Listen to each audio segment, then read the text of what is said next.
अक़वाम मुत्तहिदा की general assembly में फ़लस्तीन के हक़ में करारदाद मंजूर। करारदाद में इसराइल को 1 साल के अंदर फ़लस्तीनी इलाकों से कब्जा ख़त्म करने का हुक्म दिया गया।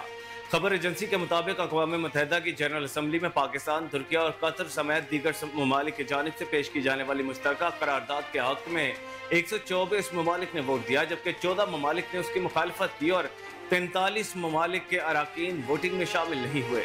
करारदाद में कहा गया है कि इसराइल को 1 साल के अंदर गजा और मकबूजा मगरबी किनारे के इलाकों से अपनी मौजूदगी खत्म करे। अक़वाम मुत्तहिदा में इसराइल के सफ़ीर डैनी टर्नर ने करारदाद की मंजूरी को शर्मनाक फैसला करार दिया और इल्ज़ाम लगाया कि इस तरह के इक़दाम से फ़लस्तीन में मौजूद दहशतगर्दों की सफारती पुष्टपनाही की जा रही है।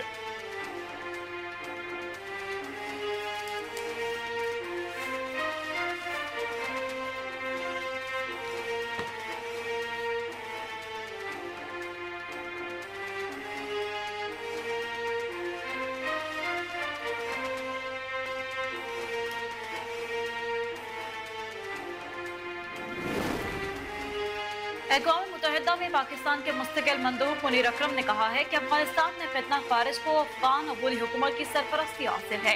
अफगानिस्तान की सूरत हाल पर सलामती कौंसिल के इजलास से खिताब में मुनीर अकरम ने फितना खारिज को अफगानिस्तान की सबसे बड़ी दहशतगर्द तंजीम करार देते हुए कहा कि फितना खारिज अफगान अबूरी हुकूमत की हिमायत से दहशतगर्द हमले करता है। उन्होंने कहा कि पाकिस्तान कौमी सतह पर फितना खारिज के खिलाफ कार्रवाइयाँ करता रहेगा। पाकिस्तान इलाकाई और बैन अवी तंजीमों के साथ ताउन करने के लिए तैयार है ताकि TTP के खतरे को खत्म किया जाए। उनका कहना था कि अफगान हुकूमत अपनी बैन अवी जिम्मेदारियों पर अमल करे, बैन अवी बरादरी अफगानिस्तान में अपने मकासद को नजरअंदाज न करे।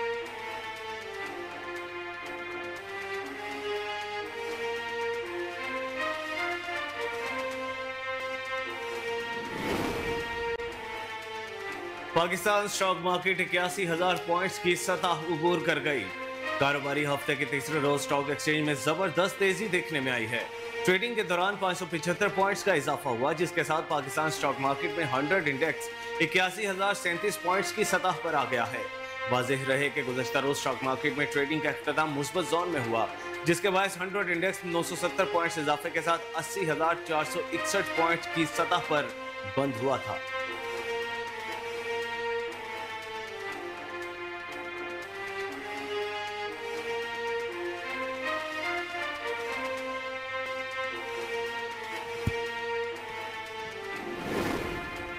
सदर मुमलिकत आसिफ अली जरदारी ने भारतीय गैर कानूनी ज़ेर कब्जा जम्मू कश्मीर में कानून साज असम्बली के इंतखाबात को दो टोक तौर पर मुस्तरद करते हुए कहा है कि ये इंतखाबात कश्मीरी अवाम के हक खुदराजित का नेमुल बदल नहीं हो सकते।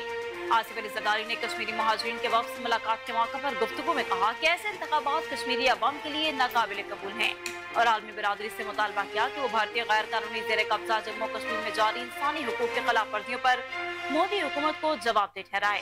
आसिफ अली जरदारी ने वक्त से गुफ्तगू करते हुए कहा कि कौम मुत्तहिदा की सलामती कौंसिल की करारदादों के मुताबिक हक खुद इरादियत के लिए राय शुमारी के लिए ठोस इकदाम किए जाएं। वक्त की क़यादत उज़ैर गज़ाली कर रहे थे।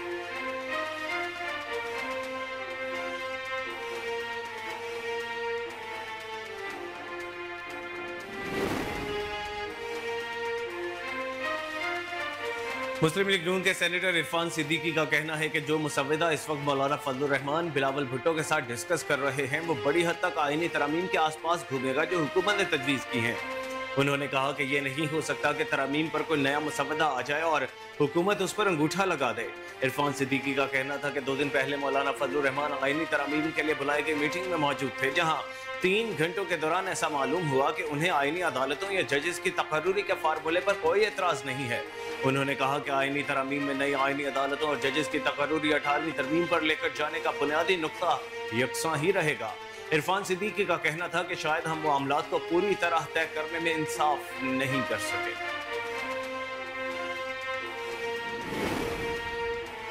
वफाकी वज़ीर इत्तलात अता तारड़ ने कहा है कि सियासी जमातों से मुशावरत के बाद आईनी तरामीम का अपडेटेड मुसव्वदा तैयार कर लिया गया। अता तारड़ ने कहा कि मुजवज़ा तरामीम का पुराना मुसव्वदा वज़ीर कानून आज़म नज़ीर तारड़ के दफ्तर में तैयार किया गया था। ताहम अब सियासी जमातों से मुशावरत के बाद आईनी तरामीम का अपडेटेड मुसव्वदा तैयार किया गया है। उन्होंने कहा कि मुशावरत का दायरा वसी कर रहे हैं, मौलाना से भी बातचीत जारी है। पुराना मुसव्वदा पीपल्स पार्टी और JUI के पास मौजूद है। तब एक बार मुशावरत हुई। अता तारड़ ने कहा कि आईनी मुकदमात के लिए आईनी अदालतें जरूर होनी चाहिए।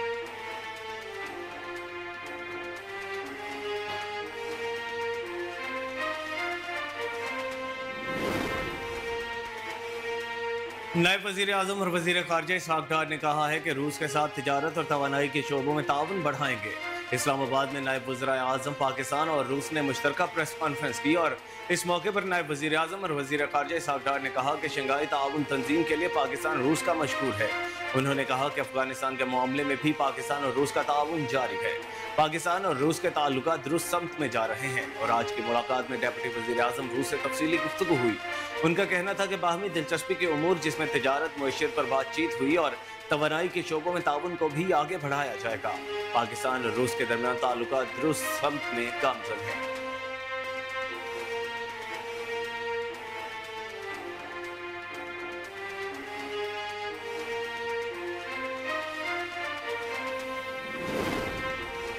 चीन चश्मा के मकाम पर 1200 मेगावाट बिजली पैदा करने वाला पाकिस्तान का सबसे बड़ा एटमी बिजली घर बनाएगा।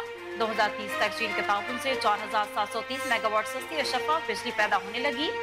इस वक्त कराची में 1100 मेगावाट बिजली पैदा करने वाले 2 एटमी बिजली घर पैराडाइज पॉइंट साहिल समंदर पर सस्ती और शफाफ बिजली पैदा कर रहे हैं, जबकि चश्मा के मकाम पर 320 और 320 मेगावाट बिजली पैदा करने वाले 2 और 340 मेगावाट बिजली पैदा करने वाले मजीद 2 एटमी बिजली घर शफाफ और सस्ती बिजली बनाकर कौमी ग्रिड में डाल रहे हैं। चश्मा के मुकाम पर चीन की मुआवनत से 1200 मेगावाट बिजली पैदा करने वाले नए एटमी बिजली घर की तामीर का आगाज कर दिया गया। इस तरह चीन के ताउन से पाकिस्तान में 4730 मेगावाट बिजली सस्ती और महफूज पैदा होगी।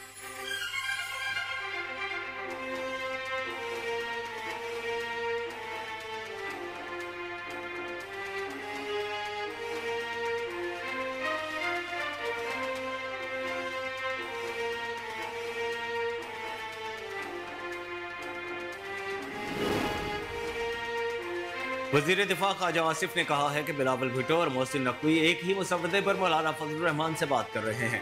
ख्वाजा आसिफ ने कहा कि पीपल्स पार्टी और JUI आईनी तरामीम के हवाले से ड्राफ्ट पर काम कर रहे हैं और हुकूमत के पास भी एक मुसव्वदा है। तीनों मुसव्वदों पर मुज़ाकरात होंगे और मुतफ़क़ा मुसव्वदा बनाया जाएगा। ख्वाजा आसिफ ने कहा बानी तहरीक इंसाफ के मिलिट्री कोल्ड ट्रायल का फैसला अभी नहीं हुआ। मकबूजा कश्मीर के इलेक्शंस पर बात करते हुए उन्होंने कहा कि मकबूजा कश्मीर के इंतखाबात में कांग्रेस और नेशनल कॉन्फ्रेंस का इत्तेहाद जीत सकता है। उम्मीद है कि कांग्रेस अपने वादे के मुताबिक आर्टिकल 370 और 35A बहाल कर सकती है।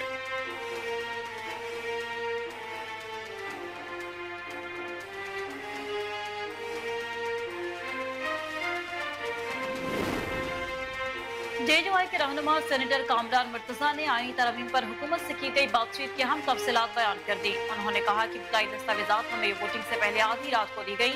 थोड़ी देर बाद बिलावल भुट्टो हमारे पास आए तो हमने उनसे कहा कि आपने इससे कैसे इत्तेफाक कर लिया। पूछने पर बिलावल ने जवाब दिया कि हमारे भी तहफ़्फ़ुज़ात थे मगर मजबूरी है। जवाब में हमने कहा कि हमारी तो कोई मजबूरी नहीं। कामरान मुर्तजा का कहना था कि मुशावरत के बाद हुकूमत को पैगाम भेजा कि तरमीम के बाद तो शायद हम घरों को भी नहीं जा सके। उन्होंने कहा कि मौलाना ने कहा था कि आईनी अदालत के मामले पर आगे बढ़ा जा सकता है मगर आईनी अदालत सुप्रीम कोर्ट से ऊपर नहीं हो सकती और अगर उम्रों का फर्क डाल रहे हैं तो इसका मतलब होगा कि हुकूमत अपने पसंदीदा को आईनी अदालत में लगा देगी।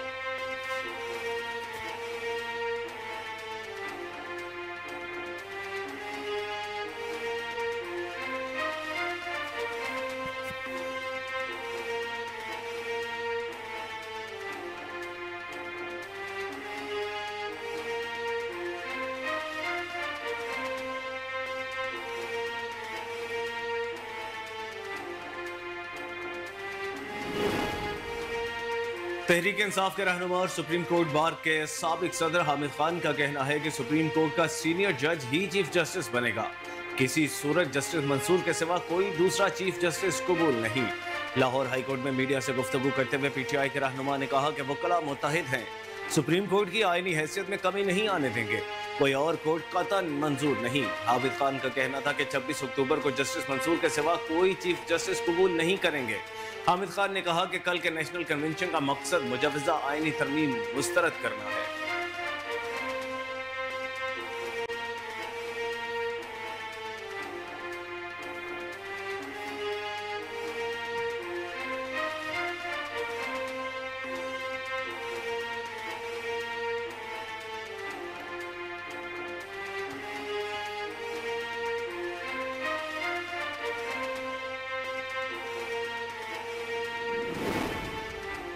इस्लामाबाद हाई कोर्ट ने ईवानी पीटीआई और बुशरा बीबी के तोशाखाना 2 केस में जमानत का फैसला जल्द करने की दरखास्त का तहरीरी फैसला जारी कर दिया, जिसमें कहा गया कि नेशनल जुडिशल पॉलिसी के मुताबिक 5 दिन में जमानत पर फैसला करना लाजिम है। जस्टिस मियां गुल हसन औरंगजेब ने 3 सिफात पर मुश्तमिल महफूज फैसला जारी किया, जिसमें कहा गया कि नेशनल जुडिशल पॉलिसी के मुताबिक मजिस्ट्रेट के लिए 3 दिन में और सेशन कोर्ट को 5 दिन में जमानत का फैसला करना लाजिम होगा। अदालती फैसले में कहा गया कि नेशनल जुडिशल पॉलिसी के मुताबिक हाईकोर्ट के लिए 7 दिन में जमानत का फैसला करना लाजिम है। इस्लामाबाद हाईकोर्ट ने कहा कि स्पेशल कोर्ट पर सेशन कोर्ट के लिए दिया वक्त अप्लाई होगा। स्पेशल जज सेंटर पॉलिसी मैंडेट के मुताबिक जमानत पर फैसला कर सकते हैं। अस्सलाम वालेकुम, कोहिनूर न्यूज़ के साथ मैं हूं कामरान अकरम और मैं हूं मायरा इम्तियाज।